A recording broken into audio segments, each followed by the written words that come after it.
My name's Robbie Luckett. I'm professor of history and director of the Margaret Walker Center at Jackson State University. Today is August the 10th, 2021. It is 2 p.m. Central Standard Time. And I am here with Dr. Ashley Jordan. Dr. Jordan, just for the purposes of the record, will you state your full name and spell it for us? Sure. Ashley Jordan, ASHLEY JORDAN. Thank you. And do I have your permission to record this interview? Yes, you have my permission.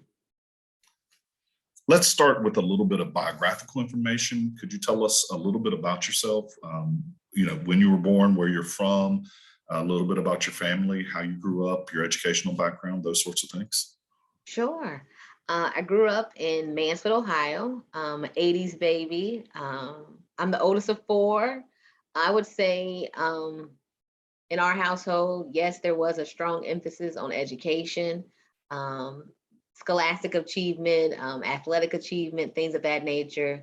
I think in my younger years, as far as schooling went, education, I think I went to college because it was the thing to do. I don't think I really had a career plan or idea in mind. I thought I was going to get married in college and my husband would have the career, just different, what you go into college thinking. But really, I would say it was being a part of the Ronald McNair Scholars Program, which is a trio program where I started to think more about my career and the things that I wanted within my profession because I was so unsure. I literally spent one semester like changing my majors. I went from journalism and mass communications to like event planning, interior design, and through an advisement session with our chair of the history department, he explained to me, Ashley, but you like history, why don't you major in history? And I said, well, I don't want to teach history because that's the only way in which I saw history be explained or taught was in the classroom. And he was saying to me, well, what about public history? And I'm like, I've never even heard of public history. And that's when he went on to explain to me that public history is the study of history that belongs to the public, and it's seen in battlefields, historic homes, and monuments, and it's often told from an interpreter's perspective. And from there, I was like, well, tell me more, because if I could just talk about history, I would do it. I just didn't know if there was a career. And he got me connected to the political science department because they were offering internships open to all majors to intern at the national level. And I interned at the Smithsonian's American History Museum, and my site supervisor was Faith Davis Ruffins, who is this well-respected curator in her own right. And basically, it was like the internship that changed my life in the sense that I felt upon the conclusion of that internship, I had a career plan, a path, and a way in which to achieve my goal, because the way in which I thought I knew history, because of that experience, it was like taking this pop can and showing relationship and meaning to what an artifact and how it had significance in history. It blew me away. And I loved it. Where'd you grow up and where did you go to school?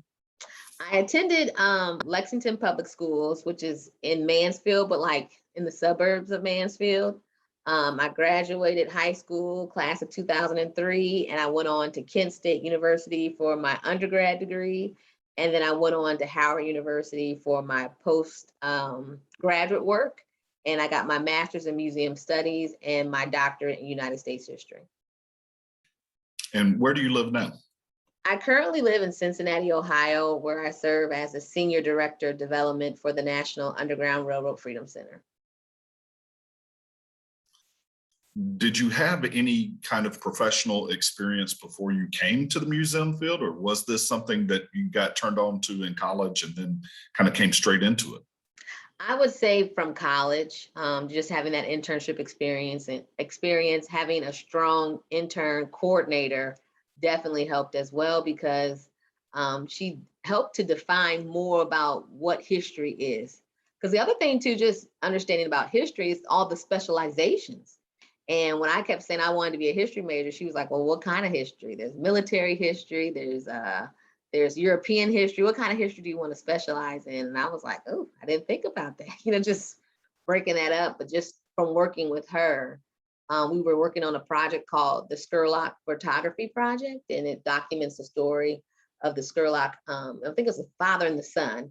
And they basically, through visual culture, had documented the Black experience in DC, going as far back to like the 1900s through the 60s, and how through images, it just told the information of opportunities, as well as sometimes the challenges of living in our nation's capital. But it was just, I was amazed. And from there, she kind of advised me on where were the schools that offered, strong public history programs.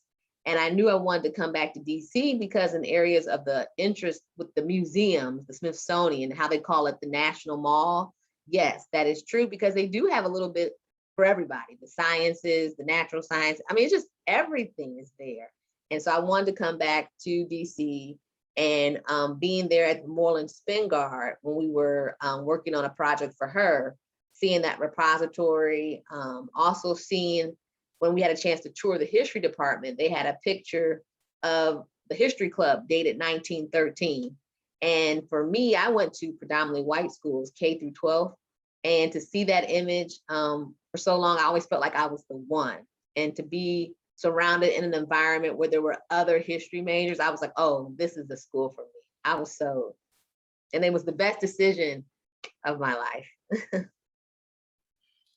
So you talked about the internship and Faith Davis Ruffins and that experience and how it turned you on to the field. What about the post degree, the stages of your career that led you to your position now? While there at Howard, I had a chance to gain employment through the National Park Service through their Student Temporary Employment Program. One of my first sites that I worked at was the Mary McLeod Bethune Council House located in Logan Circle. We told the story of the National Council of Negro Women. From there, I had a chance to do a stint with the National Park Foundation. I had a chance to go to Omaha, Nebraska to look at the Mayhew Cabin, which was one of John Brown's last stops before Harper's Ferry. And we had a chance to basically look at a feasibility study to help preserve this site, because unfortunately, because of interstate travel, the original location of the cabin got moved. And so it disrupted the historical integrity of the site. And so once they replaced it somewhere else, they were still trying to get that historic denote marker placard outside, but just how to construct that application, and also to give evidence for the fact that because of the interstate changes, which affected everyone at one point, how to still get this place recognized. And so I would say those practical field applications help to edify my interest and love for the work that I do, because it kind of basically helped to determine my career path. I always thought I was going to be a park ranger because I loved it. From there, I went on to the Arlington National Cemetery, the Robert E. Lee home, where we told stories about when the Union soldiers came to confiscate the home during the start of the Civil War. The fact that that cemetery is still an active cemetery, the fact that when you see sometimes, unfortunately, those soldiers, at the time I was interning, was soldiers were still coming home from Iraq War, unfortunately. And to see those getting buried there, or those ex-retired military people getting buried, it lets you know the price for freedom is not free. And we tell those stories about why freedom matters and those who gave the ultimate sacrifice. And so what I like most about the work that we do is being able to be connected to history, but also living history. And that was a great reminder for me. And I would say from there, while at Howard with the National Park Service, getting connected to the Association of African-American Museums, understanding that there are other sites dedicated to African-American history and culture, definitely helped to expand my lens to the possibilities of where I could possibly go with my career. While working there at the Park Service, I was nearing the point within my PhD plan where I was ABD, and the opportunity came, like I think on like the listserv, that the Ohio History Connection was looking for a curator.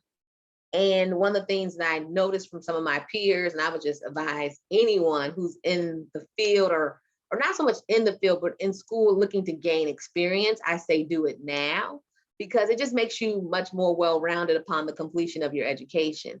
Because I saw some of my friends who, had the education, but when it came time to get the job, they were saying that because of their lack of experience, they had to go with another candidate. And so I was like, well, I need to get me a job in the field. And so I'm grateful that the National Afro-American Museum there in Wilberforce offered me the role as curator. So when I was ABD, I accepted my first role in the field in Wilberforce, telling the story of local history, how this was the first, privately owned African-American institution purchased through the AME Church, to basically be a higher learning institution for African-Americans to have options upon the completion of like the K through 12 education, and the role of African-American farmers, the fact that it was an Underground Railroad site. I mean, it just goes on and on and on, but it was a wonderful experience. So when the opportunity came for me to go to the Freedom Center as a curator, it was a lateral move with more responsibility, in the sense that I went from a small institution to an institution that was like 158,000 square feet. We have multiple galleries. We have a tourism of upwards of 100,000 people yearly, and how the importance of your mission, the word of freedom, can just attract people, but how it has a universal meaning for, economic freedom, for social freedom. I mean, it goes on and on and on, religious freedom. I've never seen a mission have so much impact, and that was important for me to see that too. So I would say, again, the education coupled with the field assignments and those career moves were very helpful for me, as well as being connected to affinity clubs, because you do need that time to recharge, to get inspiration, and to share and to discuss the nuances in the field. So you went from Wilberforce to the National Underground Railroad Freedom Center. Yes.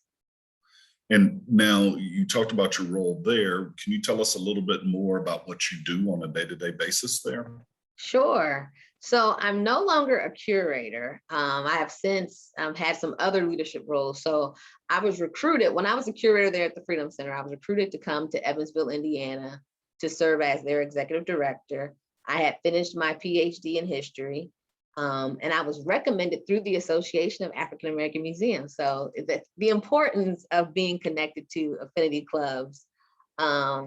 So they put the call out. They wanted to meet me, and I went there. And at first when I went, I was like, I'm not leaving the Freedom Center. It's just because we had everything. It was a wonderful institution to go to a much smaller market, in all intents and purposes, in the middle of nowhere. Like Evansville is Southwest Indiana on the Ohio River. The way to get there is like 2-lane highway. I was like, I'm not feeling that. But once I toured the site and saw the need, I began to question myself as far as, well, Ashley, why did you get into this line of work? You did it to make a difference. And I had just got done watching the movie Marshall, about Thurgood Marshall, and how, by all intents and purposes, he could have been the who's who before he ever became like on the Supreme Court, because he was just so brilliant. But because of the way things were with segregation and race laws, he wasn't. But he made it his mission to go to these like unknown, lesser known places where people didn't have the resources to fight these cases for them, in the hopes of raising the racial, equality for all. And I was like, Ashley, I couldn't be a student of history if I didn't reach back and help those that are in need. And this museum was in need. And so I was glad that I was able to come. We did what we needed to do in 2.5 short years, but basically we raised the profile of the museum to have more visibility, the importance of collaboration, by us collaborating with the right entities to help grow the mission. One of the things I'm most proud about for that institution, they had a small scale budget. I said their budget was like $300,000. And one of their biggest grants since the opening, like the capital campaign, we were able to get a grant from Toyota for $40,000. And we were able to overhaul 2 exhibits on the first floor that were outdated to make them now new hands-on technology stations, as well as we did an exhibit about Legos called Community Building, because the site that I was at was the second federally funded housing project through Franklin Delano Roosevelt's Public Works Administration. And so for kids today, they really couldn't understand, what it was like to live in a housing project. But what they now know, or at least they now know now, is that through play, we talk about what it was like to live in a housing project. And so my time there was very much so rewarding, in the sense that I got to understand the ins and outs of the day-to-day operations of museum work. Also being able to get connected to the stories that make up our exhibit cases, that local history element that you sometimes don't get when you're at a bigger institution, how the stories that you tell could be your neighbors down the street. And that was a wonderful opportunity. And then the Freedom Center called me back and asked me if I would like to come and head up their finance department in the sense of development, memberships, grants, foundations, and individuals and corporations. And I've been in this role now for a year. And I'm pleased to say that even in the midst of a pandemic, we've been able to reach our fundraising goal. The Freedom Center has an operating goal of 2 million, and we were able to surpass that. And I would say thanks in part to just our individuals helping us during this pandemic to give those donations, as well as applying for those COVID relief grants. So I would say my experiences as a curator, and then my experiences as an ED, and then even now as a fundraiser, people always ask, well, how did you go from being a curator to a fundraiser? And honestly, I would say it's because of these practical experiences I'm able to do the work that I do. But I'm in a new lane in the sense that I tell the stories about why certain projects should be funded. I tell the stories for why this program matters or why this area of the exhibit needs to be improved. That's the thing that I'm most proud about, the work that I do, is how I'm able to connect people to our mission, and through their financial resources, we're able to make a greater impact at our institution. I don't know that you said it, but what's the official name of the museum in Evansville where you were the executive director? It's the Evansville African-American Museum. Thanks.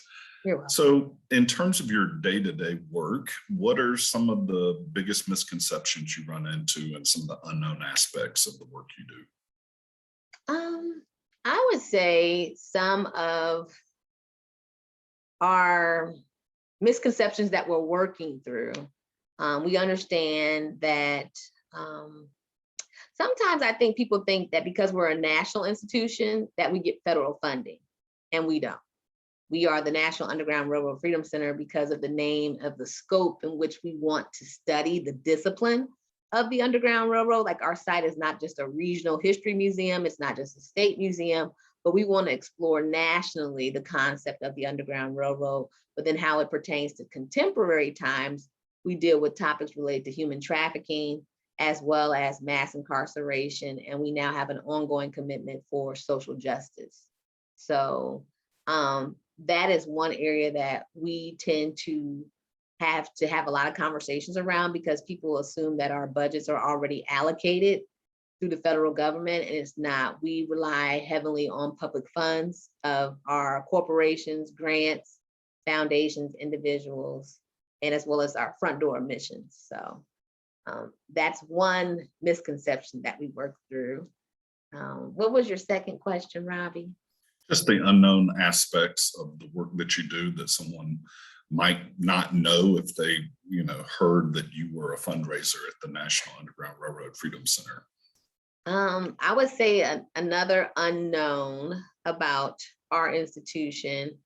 I think sometimes people will look at us, and because of all the attention, I think now recently given to cultural sites, people will sometimes challenge us as if, does our narrative still matter? If there's a National African-American Museum on the mall, well, what are you all doing? Or if there's a museum coming down in Charleston, South Carolina, well, they're already talking about the slave trade. Well, how do you all fit into this story? And I think the one thing that we are constantly having to show, or at least to celebrate or maintain, is our uniqueness to tell the story solely on the Underground Railroad. Because the one thing that we try to say is that the vastness of African-American history and the ways in which it affects different areas deserve its unique point of view based off of that institution's perspective. So I think as the world continues to turn and education is required, we have to maintain our individuality as an institution. And this whole concept of why don't you just, I don't know, people just think we should just merge together, or I don't know, they just think it's just like something should happen where all the museums should come together, but it's like, it doesn't work like that. You mentioned that, of course, being at the Underground Railroad Freedom Center, that your work touches today on contemporary topics like the prison industrial complex, human trafficking. Wondering how you in your work specifically, and also how the museum and the Freedom Center approaches these kind of what can be controversial, complicated topics through public history and through the museum itself. Yeah, a great question. We feel as if we have an obligation to tell the story unimpaired for future generations. Some of our key founding members for our institution was Reverend Fred Shuttlesworth, who is the great civil rights champion. And within our some of our early institutional documents, he was always stressing the importance that if we don't tell history how it should be, it'll never be how it ought to be. Just stressing the importance in the early years of how we have to tell the truth, ungarnished. It is what it is, but also that we are a convener site to have these tough conversations, that you should leave here educated, inspired, and aware. Like, that's our job in return, that we will have these facilitated conversations. Right now, we have a series called Unmasking the Realities, where we talk about topics really relating to today, whether that be police brutality, subjectivities of law, where we discuss the issues there on the Capitol building. We talk about food disparities, we as well as mental health and awareness for African Americans. Because what we've seen from our statistics, from our feedback from visitors, we have to go from just being sites where we collect history, and we have to be active participants in history. And so I don't think like we don't have to set trends, but we have to be relevant. And our audience appreciates that, because when they have questions, they come to us, because at the end of the day, as statistics have shown, museums are seen as sites for public trust. And I do believe that we have to lead those conversations for awareness as it relates to social responsibility issues ongoing in this country. Does that make your job as a fundraiser more complicated? And I would say in this, post-pandemic, well, excuse me, not post, we're still in a pandemic, but I would say post George Floyd, even as we're continue to having these conversations for racial and social equity, we've always been in these conversations. It's just the awareness now that people want to do more. So I would say in the past, there might have been funders who might have want to steer it away from this conversation, now are calling us because they want to be in the conversation. So it's been a good game changer for us, but then we have to just be like, well, we're glad you want to have this conversation now. Because I think initially when we were pitching it, it was like, oh, there's no issues here, we're fine, we're good. But now I think post George Floyd, people are re-examining their policies, their practices. And so through that self-examination, we're happy that they've come to us to help facilitate those questions or to lead programs to help them. So we've got a couple of ways here that I would like to segue into the next few questions. And along these lines, wondering what are now the biggest challenges you face in the work you do, and what do you see as some of the biggest, greatest rewards? Sure. I would say some of our big challenges in our field, particularly in this nonprofit field, it's twofold. Sometimes, I guess the question is, because I guess it's more so about the economics of being in nonprofits, how to retain talented people when the pay scale is not comparative to like a federal rate or a corporate rate. And unfortunately, sometimes we get people in these roles and it's almost like it's a placeholder until they find something else. Because unfortunately, we just can't offer those salaries. And I do believe that is something that we are re-examining as an institution.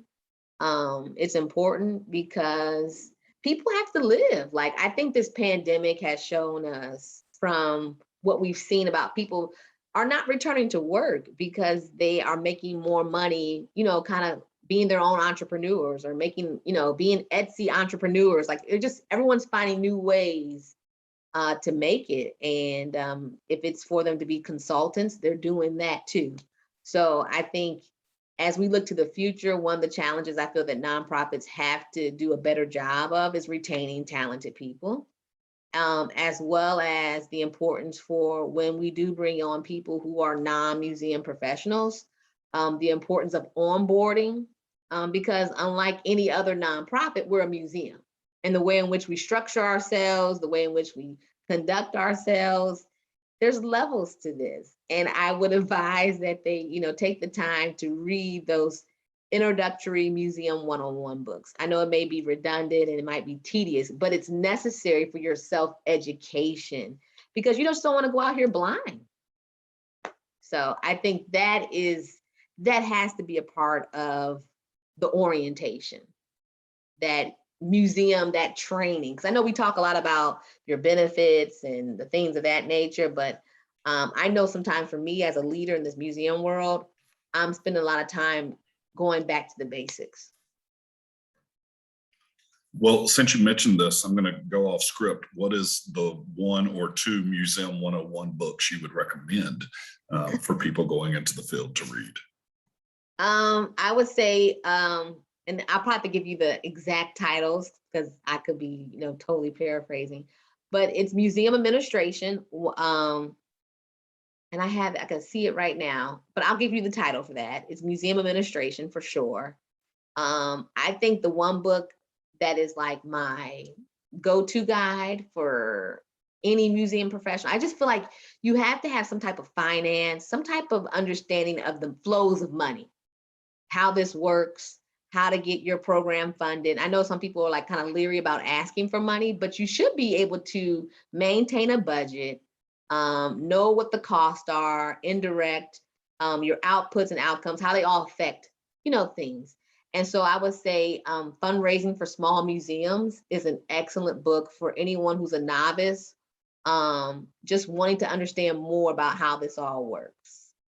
And then my third book, I would say, as it relates to museum education, I think it's important to look at, and I might be saying this wrong, Robert, you might be able to help me. Is it From Storefront to Monument?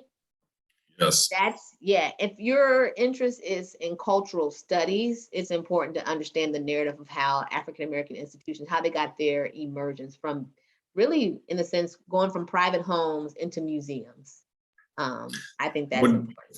I would just like to emphasize that I did not prompt you to say that. My students are reading that book this semester. So thank you very much for reinforcing. You're welcome. You're welcome. Yeah, it's at the basis. And there's another book, which I'll find it. It's Faith Davis Ruffins did a really good overview of the history of kind of like speaking to the importance of how for so long museums didn't want to deal with topics of slavery and insurrections. And it wasn't until the movie, the airing of the miniseries, The Roots, how, academies and scholars had to revisit and re-examine the way in which they look at museums and the stories they tell about African Americans. So once I find that article, I'll send that back to you too. Thanks for that. Yeah. So a little bit of a different line, but going back to something you mentioned earlier, wondering how your work has evolved to meet the demands of this ever-changing modern world, especially in the age of COVID-19. I would say the ways in which our institution has changed to meet the needs of the 21st century. I think it has helped us to re-examine our technological accessibility, in the sense that I think for the longest we were, just getting, it's okay, we can keep using it. No, when you see the playback and then you realize that there's 3 different camera qualities going on here, it's not a good look. So just having those checks, because I think sometimes that AV IT budget sometimes can get neglected. And because of this pandemic, we've had to really look at the ways in which we communicate our messages on social media, through marketing, the way in which we even conduct our meetings. Like, I have never in my life in this museum world ever thought that I would spend a day looking at the best software for like speakers and monitor, just because the times have required us to look more virtual, more at these hybrid experiences. And the one I was looking at is called like an OWL. It's like a speaker, because we were having issues with, like, I know we tried WebEx. I think we prefer Teams, but Zoom, you got to find the right format, but then also allowing our participants to be able to join us no matter where they are. And we didn't have in our boardroom any cameras set up. But if it wasn't for the pandemic, we wouldn't have known these things. And so just having those inventory checks for technological advances, making sure that we're just as concerned about those things as we are sometimes about our exhibits, making sure they get the right amount of attention for programming, because we now know that if you can't get to us, you can now reach us via our technological social media platform. So that has been one good change that I have seen that the pandemic has brought to us. A little bit of a different line. I'm hoping you can talk about your experience and history with the Association of African American Museums. You've mentioned it, but a little bit more about it. Sure. I would just say my experiences with the association as an affinity club, again, just speaks to the need for why representation matters.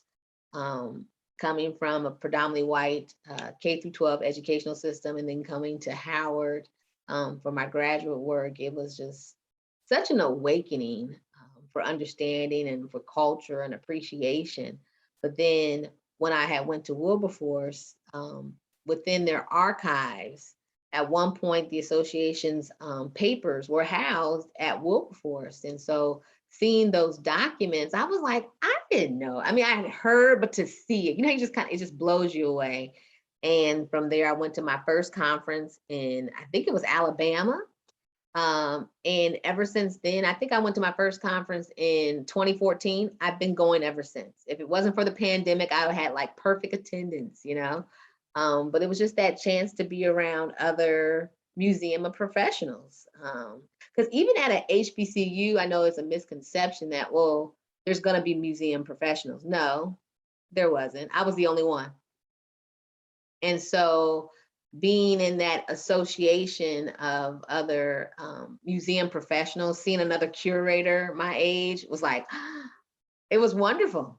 It was everything I needed. It was a perfect recharge. That mentorship, spot on. But the Association of African American Museums has definitely been an invaluable resource for my professional as well as my personal growth, because I feel like every time I go, it's like homecoming, reconnecting with my friends and having fun. But yeah, it's been wonderful. And the way in which the association gives back, that's the part that I love so much about it. It's not like you can pay into an association and you're like, oh, they just send me a newsletter, is this, is that. No, they really try to connect us to be better. And I would say the one good thing that they offered, which helped me there in Evansville, they had that partnership through the Association for State and Local History, STEPS. And we got paired with a mentor through the National African American Museum, where we basically compared our institutions to see if we were operating on a national standard. And basically, I would say it was like when Chef Ramsay comes to your restaurant and you open your books and they have to like tell you what you're doing. But it was so good to know, because we needed to know where we fared. And there was areas where we did really well, and there was areas for growth and opportunities, but it just made us a better institution. And that was through the Association of African American Museums and getting connected to the STEPS program and all those resources that the Association for State and Local History offers, taking financial courses, balancing the book. I mean, it's just been really helpful. And your role within AAAM today is what? I serve as a board member. And how long have you been on the board? I think 2 years. Because we met in Jackson and Miami, and then, yes, so 2. Yeah. You've mentioned some of the people who've impacted you. I was wondering if you might talk more about them. You mentioned Faith Davis Ruffins at length, but who are some of the other people that impacted you the most in the Black Museums field? Dr. John Fleming, just his work there in Wilberforce. Even once I left, Wilberforce there at the Freedom Center, just always being a wonderful source of inspiration and support. He's been wonderful. Howard University, we have our museum's director of public history, Dr. Elizabeth Clark Lewis, who has just been helpful. And I would say the strength of our program is our upperclassmen who have gone through the program, who have made their way through the ranks of their various industries or fields. And so Dr. Joy Kennard with the National Park Service, she's been like a wonderful mentor to assist me along this way. Yola Dance and I would even say just because of the association, like getting connected to people has been helpful. Like before I even knew you, Robbie, I knew you because you're always being helpful. You know what I mean? Just it's like again, it's like a family reunion. People just are very welcoming, and it's nothing to just strike up a conversation and get connected to someone else. That's just people believe in being reciprocal and helping that person, whoever your interest is, getting connected so that you can go further. So, What's your vision for the future of the field?